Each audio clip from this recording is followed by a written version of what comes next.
Many of you guys might be surprised to hear that I have a deep love and appreciation for the world of Islam, especially being a Jewish traveler. But the truth is that Islam is a beautiful religion. So in today's video, I want to share with you 3 beautiful stories about Islam around the world. We begin with my buddy Sal, who I met a few months ago in Dakar, Senegal. This is Sal. And on my journey to every country in the world, I reverted to Islam.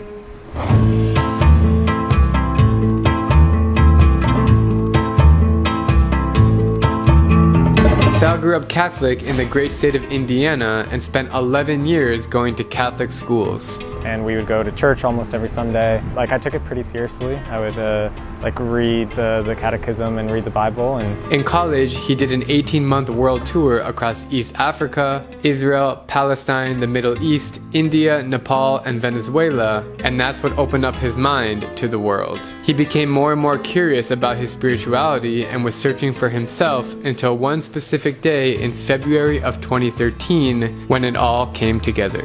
I was in my village where I have a farm in Tanzania, and I was speaking with a village elder, and he asked me, "What do you believe?" And when I told him what I believed, he said, "That's Islam." And I asked him to tell me more, and for the first time it sounded like the truth, not just a version. So I had learned about so many different religions and heard so many different truths, and they were all fascinating. But when I learned more about Islam, it felt like the way. It felt like the truth and the way to get closest to God, which is the ultimate journey. Then the newly converted Sal set off to travel the world, visiting every single country along the way and becoming the youngest at the time to complete this feat at 27 years old. Welcome to Belgrade. I have arrived in the Galapagos. Equatorial Guinea is one of the world's least known and most confused countries. I am here in Kyrgyzstan. I am loving so much being in these mountains in Georgia. All the while, he developed a closer connection with Islam and God. One of my favorite things about traveling to every country was seeing all the different forms of Islam and praying in mosques in all different Muslim majority countries, and also in mosques in countries where the Muslim population is a huge minority. I think it showed me how diverse the religion is. Really, Islam is the most flexible religion. It's incredibly dynamic. It's practiced in so many different ways. In Sal's eyes, spirituality goes beyond nationality, gender, and race, and he will continue to learn and grow as he travels more and more. To better understand humanity is to more clearly see God. For this man, Islam has become the most important thing in his life. He currently resides in Abu Dhabi, can understand Arabic, fluent Swahili. Jina la kijiji changu ni Mangula, na kweli mimi naweza kuongea Kiswahili. Prays 5 times a day and is just a happy guy. I'm really glad we finally got to meet in Dakar after 5 years of being Instagram friends. And it's cool to see you in person, man. It's really fun. I promised them I would see them before they finished every country, and here we are. Lastly, it's important to know that this story is not about Sal being a Muslim traveler, but rather it's about how Islam became a part of his journey. He's not selling or pushing Islam because he respects everyone's own opinions and beliefs. But for this 29-year-old man, he has clearly found his way. So Sal, what is one message you want to say to the world? That just like everybody should travel in the way that is personal for them, everybody's journey to the divine will be unique and should be for only themselves. For the next Islamic story, we head over to the Maldives, where I spent my birthday exactly 2 years ago. It just happened that we visited during Ramadan, which is actually happening now as I speak this, and we had a special experience on a local island. This morning, we took a speedboat to one of the 200 locally inhabited islands called Mafushi. It's like the Bali in Maldives. Where we checked into this cheap hotel for $30 a night. Not 3,000, not 300, 30. Today, I'm going to introduce you to the unseen side of Maldivian culture and show you how easy it is to travel here on a budget. Woo! I got in touch with some locals, Ishan Hey. and Soti, Hey. who are kind enough to show me local life on the island. Drew.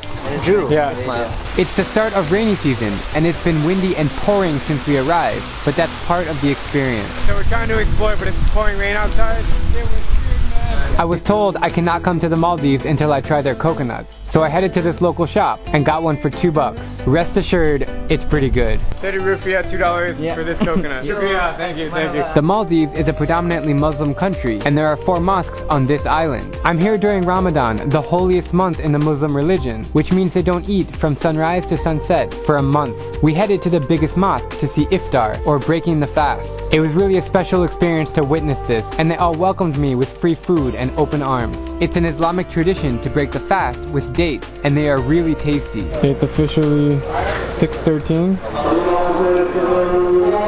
The sound of prayers illuminate the island, and it's time to eat and drink. Good? Afterwards, I was welcomed into a local house to eat a home-cooked iftar dinner. There's a lot of food here. We're gonna break the fast for Ramadan. They were cooking kavabu, bokiba, which is like fish, coconut, and rice balls, spicy pasta, chicken sandwiches, and vegetables. It looks spicy. Yeah, we like spicy food. Models love chilies. So much good local food, and it all cost $5 at the local market. And this is what a typical plate looks like to break the fast. These fish cakes, man. I'm bringing them back to America. Today was an amazing day, and I spent just $40 on everything, including a hotel and dinner. The moral of the story is that you don't have to be surrounded by tourists or spend thousands of dollars on a glass-bottom bungalow to have a good time in the Maldives. Because views like this and this will be the same regardless of which bed you sleep in.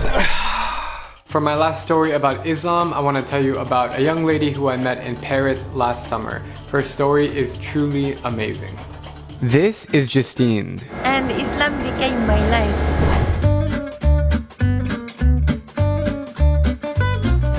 Let's back up to the year 1993. Justine was born into a Christian family in Rouen, the capital of Normandy in France. She lived an ordinary childhood, taking up boxing when she was 10 and competing on a national level. At 16, she went to Hamburg, Germany to work and learn German, but found a love for Islam after teaching cooking classes to Syrian kids inside a mosque. She went back to France as a converted and practicing Muslim, but her life took a drastic turn when she was 22. She was hit by a truck in the street, which left her with broken legs, hands, hips, and an injured skull. Oh man.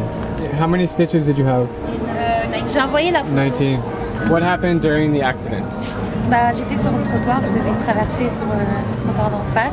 So she was crossing the road and she was on one pathway and the truck didn't see her and just came on the pathway and hit her and ran.